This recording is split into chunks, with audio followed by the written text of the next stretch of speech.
They just lie all the time. It's just the first go-to. Lie, lie, lie, lie, lie. And, we don't like calling people liars. That's the big advantage that the Republicans have.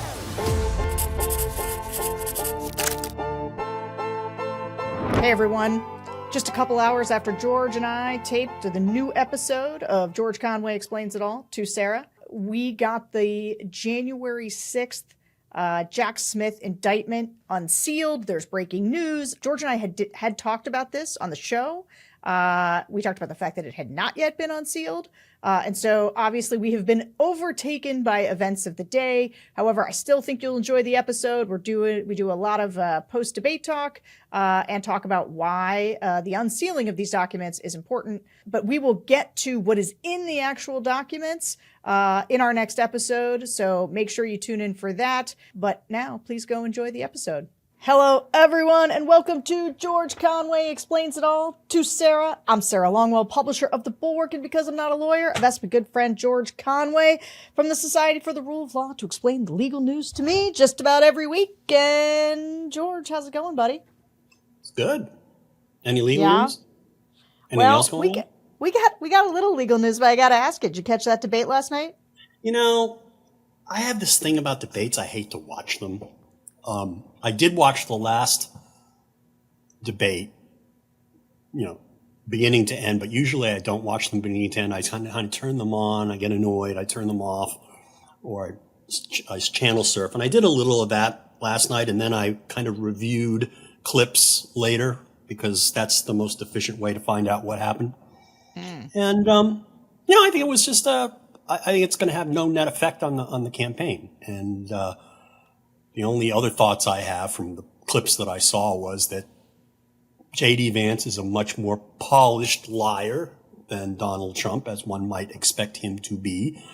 He comes off, and I was thinking, I thought this independently last night. I kept thinking of Eddie Haskell from Leave It to Beaver, and I know maybe people under the age of 50 don't know who that was, but he was this smarmy friend of Beaver's older brother.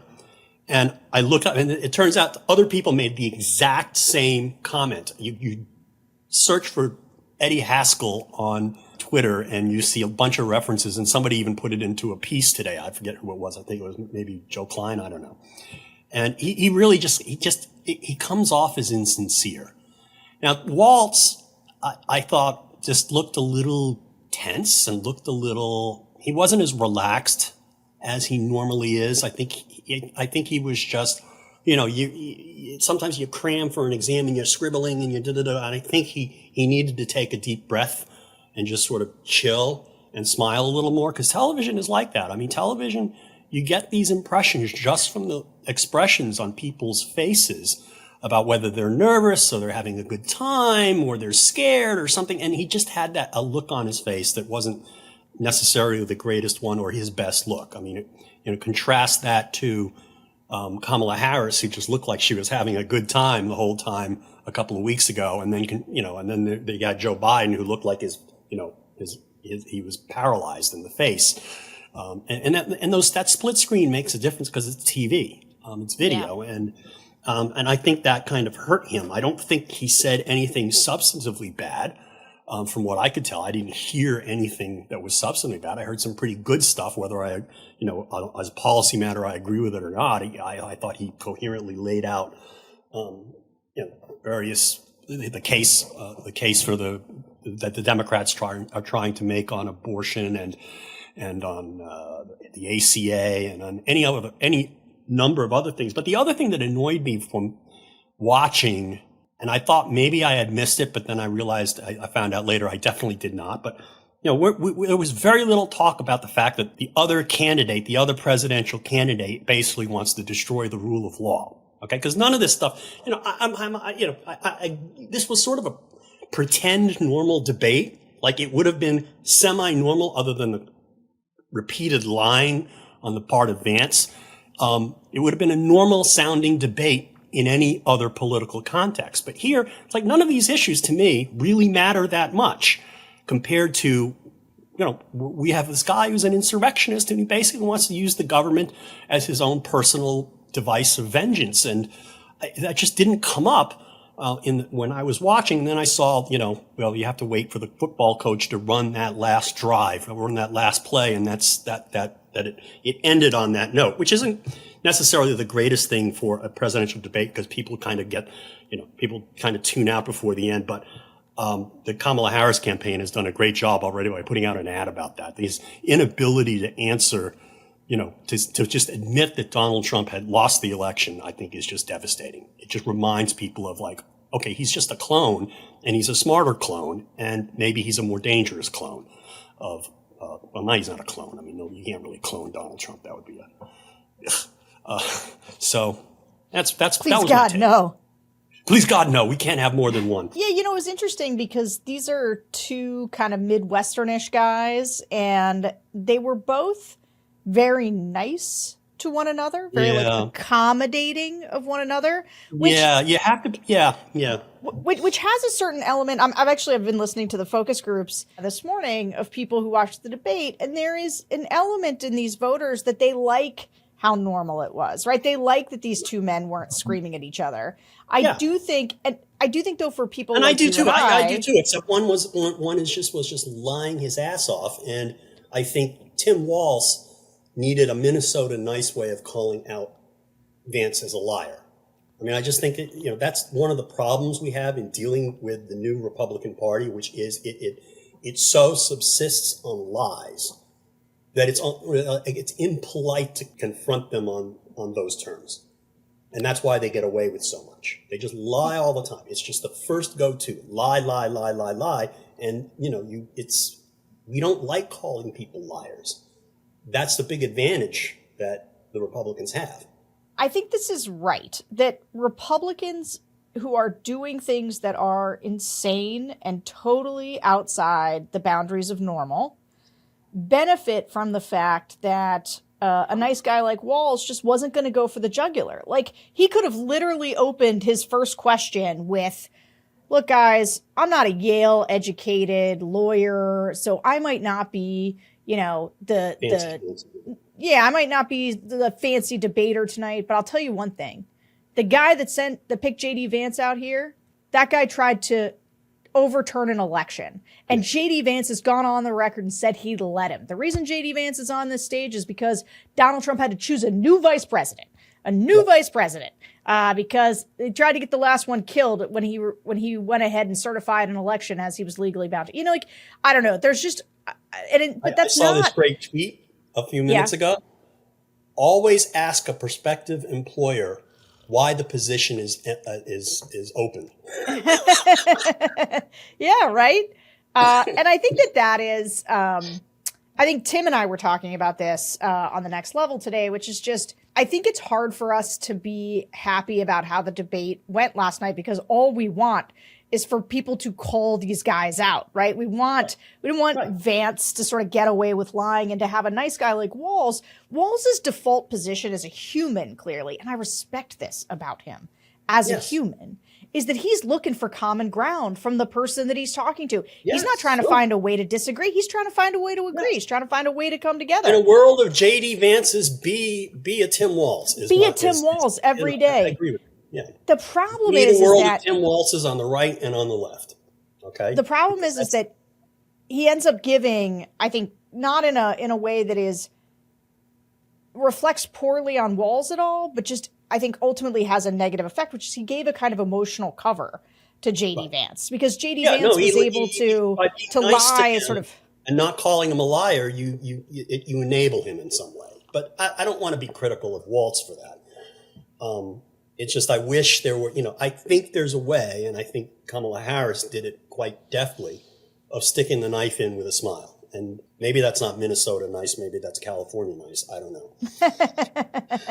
I spent most of my life in the Northeast and in New York, so I guess it's hard for me to translate all that. Can I just ask, though, because I think one of the things that's interesting to me, both in Kamala Harris's performance, which was excellent, and Vance's performance, which was quite good, as performances go, they were both quite good. Right.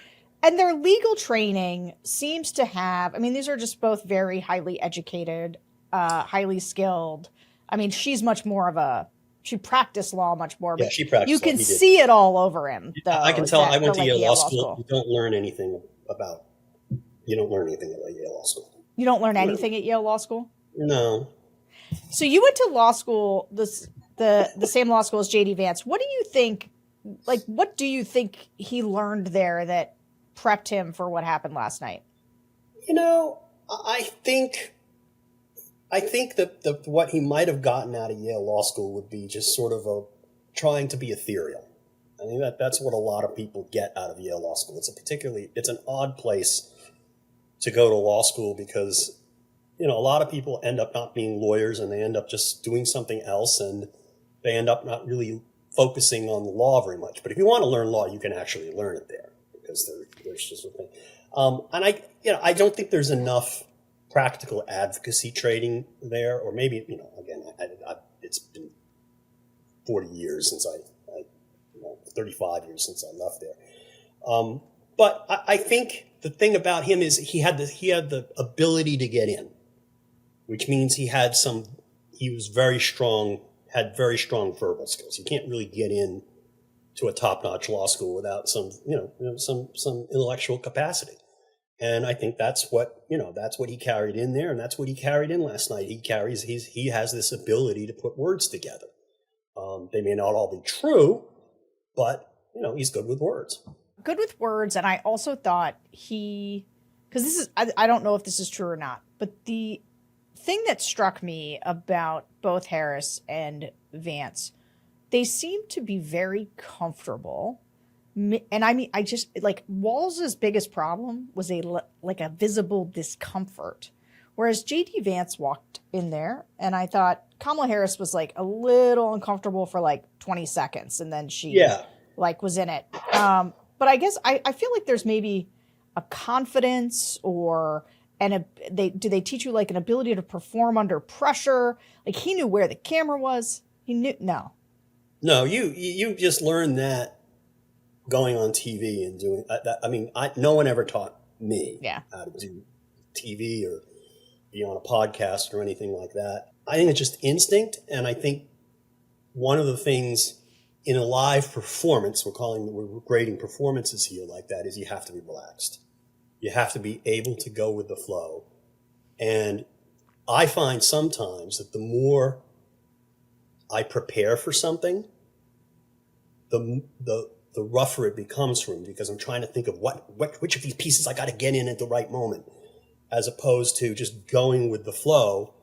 And I think that makes a difference. I think he was a little bit over-prepared. I mean, it's like when I once argued in front of the Supreme Court, and the best thing I did was to stop preparing a day or two before and just go very light on the preparation. So the stuff was in there and it was all ready to come out, but I didn't, you know, if I had stayed up one more night, I would have been too stressed out and I wouldn't have gone so well.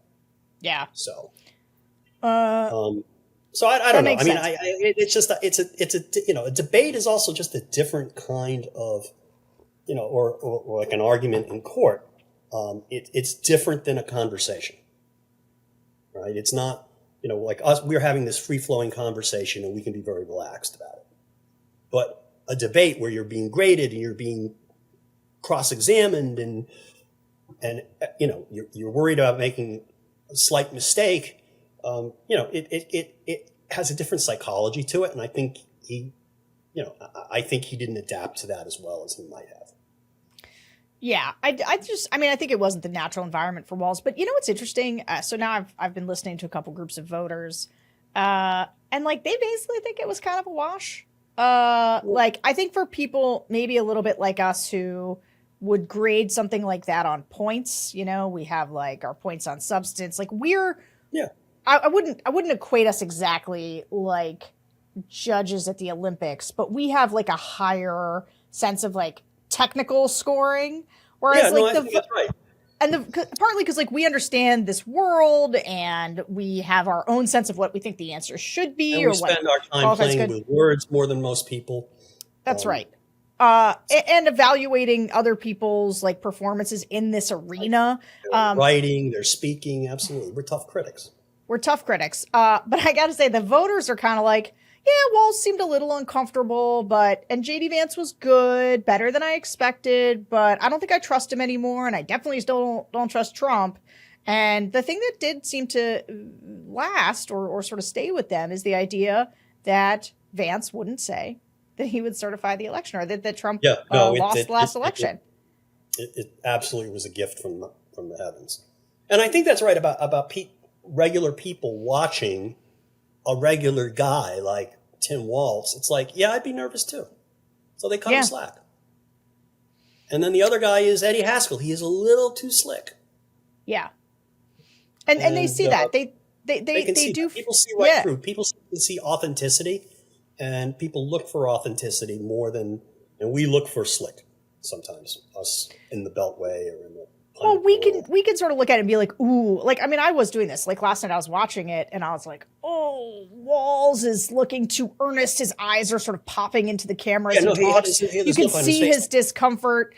JD Vance is like dropping his blue steel. He's got a very calm demeanor. He's easy in his body. And so I'm sitting there going, oh no. And then you listen to the voters. I think Walsh needed a shot of whiskey before going on the stage. Yeah, right. Well, I bet he thrives, right? Like this is I think he thrives probably in front of real people. And when he's got people he can bounce off of, he can feel energy, right? Because he's like a normal human, whereas JD Vance is more of an automaton. And so like he's like, oh no, give me a like black room with just cameras, 2 moderators, and this guy over here, and like the donut shop. Yeah, right. Like at the donut shop where he's got to interact with like a real human, he's in trouble. But then it'd be like, hi, human. I'm also a human. Very good to meet you, human. We too are humans, yes. Yeah. We belong to a human race, yes. Whereas like the moderators are like, these are all people that are in his wheelhouse about how to deal with this. And it's not a lot of people, and he doesn't have to deal with the crowd or anything else. So, and he's also practiced at being evasive because he has to be. That is, I'll tell you, one of the things that's that the focus groups were saying, and one of the reasons I think they think it was a wash, they can tell when someone's not answering a question. And they were like, well, nobody answered any questions. They were like, neither guy really answered the questions. So what did I learn? And so it's interesting. I wouldn't say I thought it was like, I didn't think it was like a catastrophic debate. I thought Walz had some good moments. And so I thought it was, I just thought JD Vance was really working hard to make up ground, both to sort of make Trump seem normal. I mean, he was doing a lot of this stuff on abortion where he's like, well, we have to re-earn women's trust. Talked a lot about his beautiful children. Yeah, and then lying about, but that was the other thing. That was the one part I saw when he lied about his position on abortion.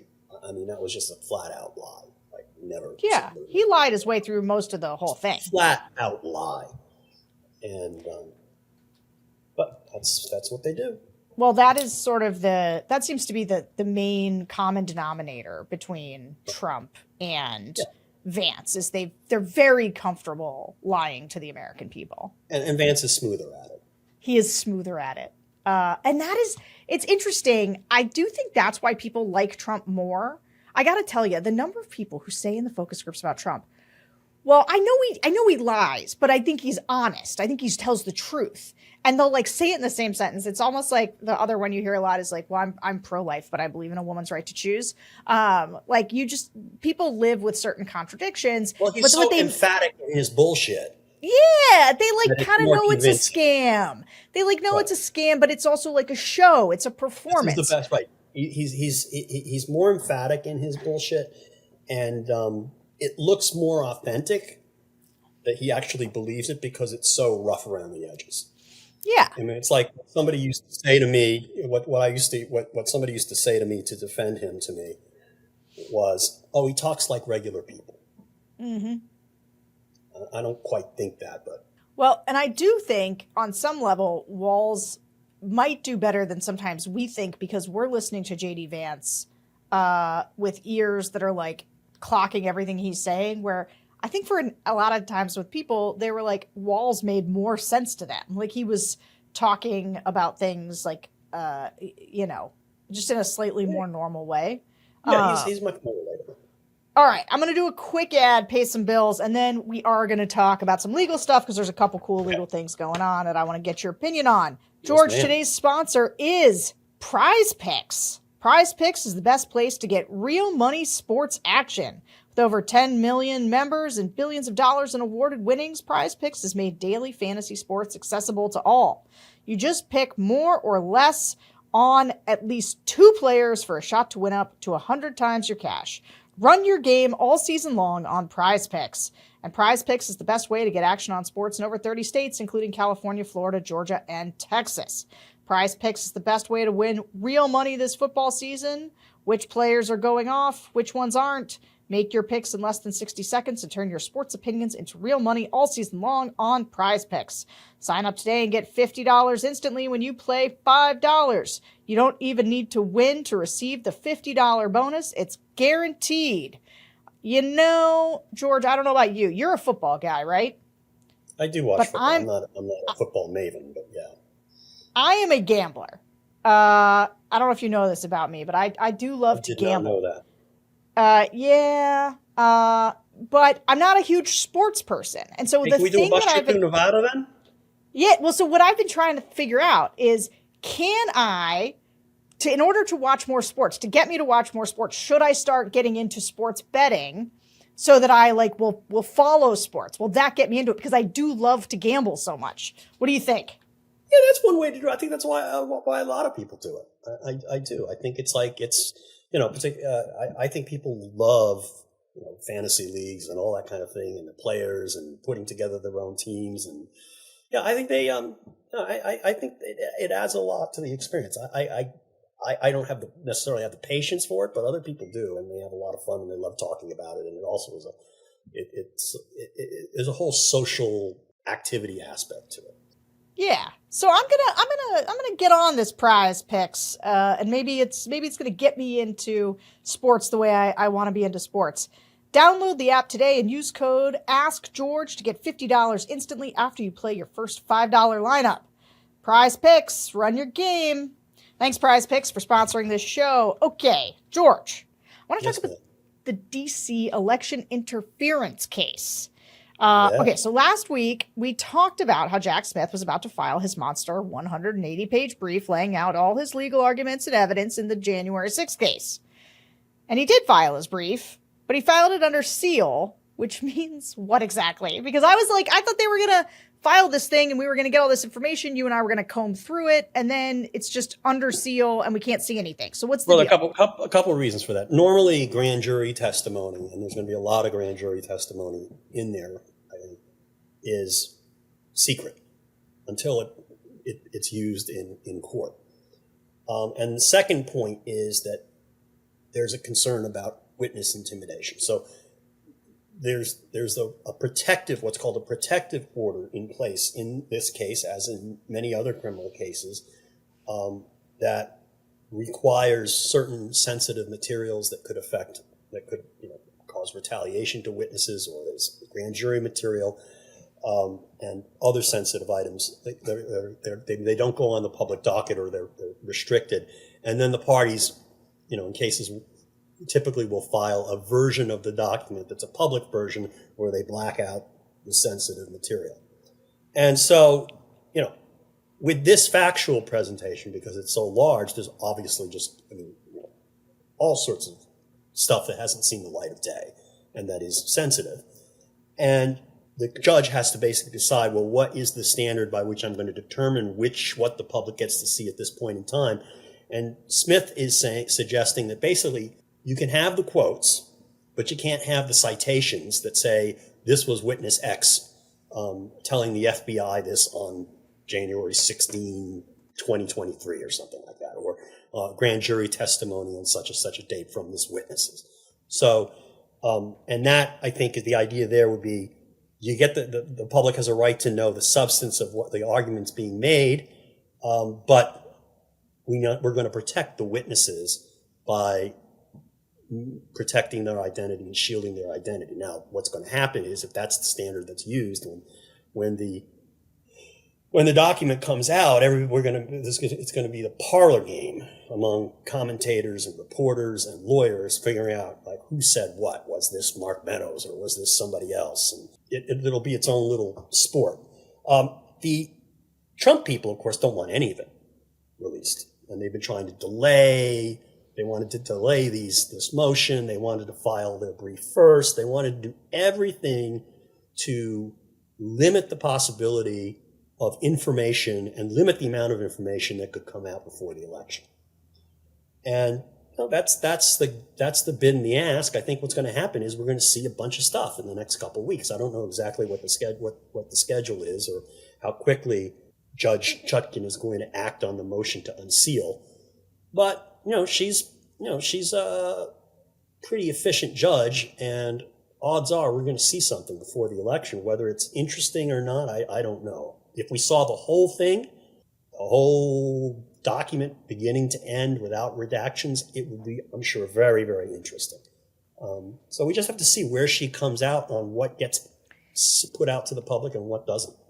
And so is what they're doing right now. So like they're fighting it out. Like is the behind the scenes. They're having to like argue. Yeah, there's over basically each. There's a motion to unseal, and then there was an opposition to the motion to partially unseal the document, and the Trump people opposed that motion, and their opposition I think was actually released. Though I didn't get a chance to read it. But the document that matters is the big one, the 180-page brief and its exhibits that was filed, I don't know how many days ago now, but that's the document that basically lays, one would expect it to essentially lay out the case that Jack Smith would present at trial. I mean, it should be a roadmap to this is what we're going to prove. And that's a hell of an interesting document to read. I'd love to get my hands on it. And so the Trump's team, right, they're arguing that it shouldn't come out before the election because it ends up and all of a sudden it shouldn't come out. And this is like we should delay. I didn't see what they argued in response to this motion, but they are going to want to keep as much under seal as possible. I'll just tell you that the top line was the office wants their politically motivated manifesto to be public. Okay, well. The fact is that the law requires as much of this information as possible to be public because these are public proceedings. The public has a right to know. The press has a right to know. And that is just sort of courts 101. And the notion that somehow he's doing this gratuitously is ridiculous. This is a direct response to the Supreme Court's decision that Trump argued for. Okay, he argued for some kind of standard that would separate out things that are immune from prosecution and acts that aren't. And he achieved a partial victory, not a whole victory, not even close to a whole victory, but a significant partial victory. And the result is that the Supreme Court is directing that this process occur. So it's not gratuitous. It's a function of the fact that Trump managed to delay this until right before the election and managed to win something, in part. And the timing may be unfortunate for him, but I just have a tough time being sympathetic to that. And Chutkan, too, I think has made it clear that she doesn't think that the upcoming election is going to... She's not letting that interfere with the things. Politics. Yeah. She's going to do what she's going to do. And normal course action. It takes time. That's what she's shown herself to do. She has acted with deliberate speed. I mean, she is doing things as they come along, and she's not worried about the timing of it all. Okay, that's not her job. And when courts start doing that, as I think I've said on this podcast previously, they don't do a very good job of it. They just have to stick to their own business. That was my one fault. One thing I've faulted Justice Merchan about in the New York proceedings is that he kind of gave into, I don't want to do anything before the election, right, in delaying Trump's sentencing. And my view is like, okay, well, he could have been sentenced before, but he asked for, it's just, this is the way the time came out. This is just the way he asked for delays, and that's why it dragged out. So. Okay, well, speaking of judges and the timing and the election, I want to ask you about Aileen Cannon, our old friend Aileen Cannon, because she, as our listeners know, she is the trial judge in the classified documents case, which has not moved at all, which she punted on and punted on and punted on. But is it true that she's the judge in the trial for the attempted golf course assassination of Donald Trump? Is there only one judge in this area? I'm just curious. No, there are four judges, essentially. I mean, there's a whole district called the Southern District of Florida, which basically, I don't know exactly where the boundary is, but it's south of Orlando. I think there's a middle district of Florida, which includes Orlando and Tampa. But the Southern District of Florida is basically the southeastern coast of Florida, and there's more than one courthouse. There's the Miami courthouse, which is the big courthouse where I don't know how many judges. There are a couple dozen judges, I think, in that court. It's a big court. That's a big district. And most of the judges have chambers and courtrooms in Miami, but there is also I think there's a Fort Lauderdale division, a Palm Beach division, and also there's this whatever town she's in, Fort Myer, I think it is. Fort Pierce, is it? I don't remember, but it's up No the coast idea. a little more. And she and the judges who sit in Palm Beach get all the cases that are filed in the Palm Beach division. Okay, those two courthouses, and I think there are only like four judges, and at least one of them is retired or semi-retired. I mean, it's called senior status when you hear fewer cases. So the odds that she gets a case involving something that happened in Palm Beach are fairly significant, which is how she got the Mar-a-Lago case when it first came up in the search warrant context pre-indictment, and then that's how she got it, and that's how she retained that case. And there's a good chance when anything happens that involves federal litigation in and around Palm Beach, it could go to her. There's a good significant chance, maybe 30% chance or 25. I don't know. I don't have the exact count on the judges, but it's fairly high. Okay. Because of the way they divide the business. So fine. So it's not crazy that she caught this case. Right. However, that's not the issue. That's not the issue. Here's what's crazy about it.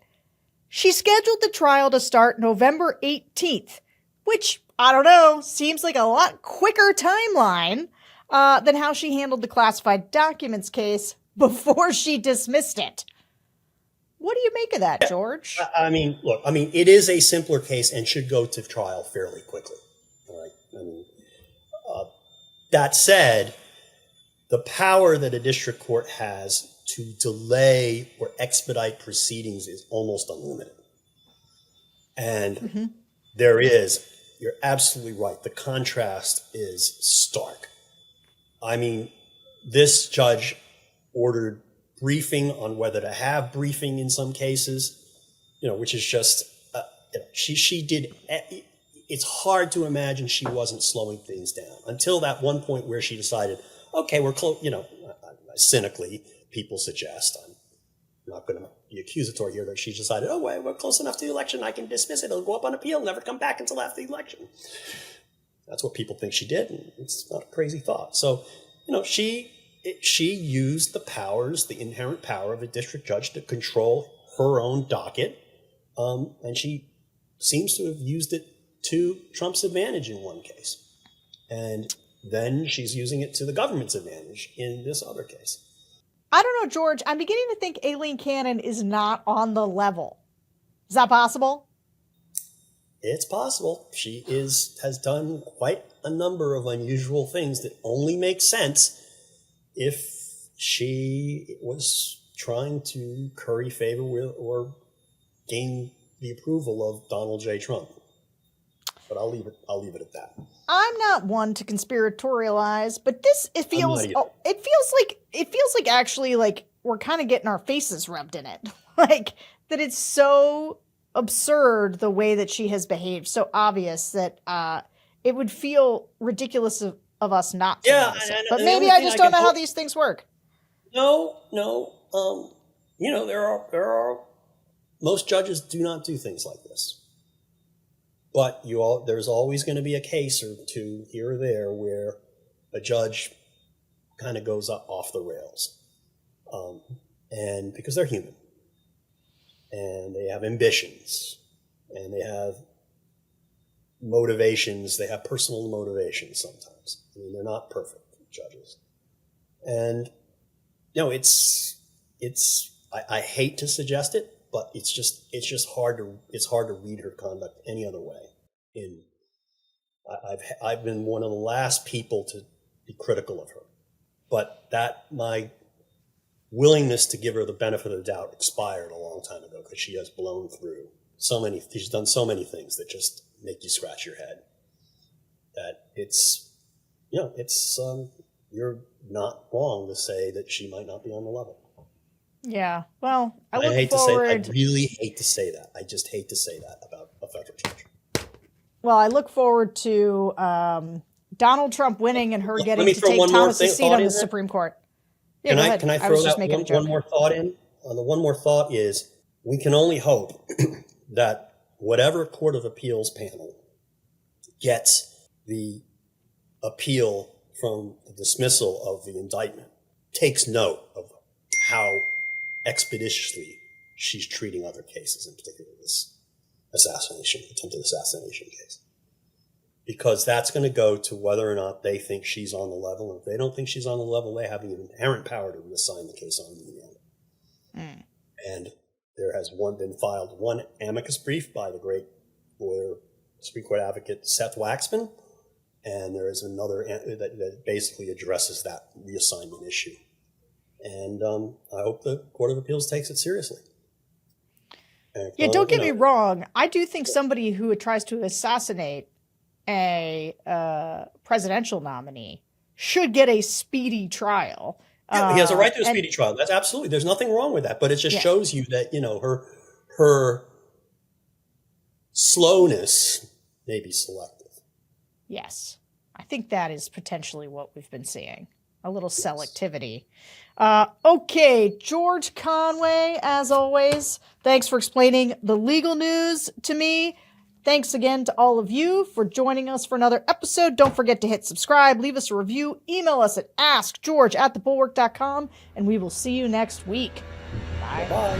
Well, George Conway, he's a man with a plan. Got to sit down with Sarah Longwell, take a stand, explain all the legal problems they're piling high.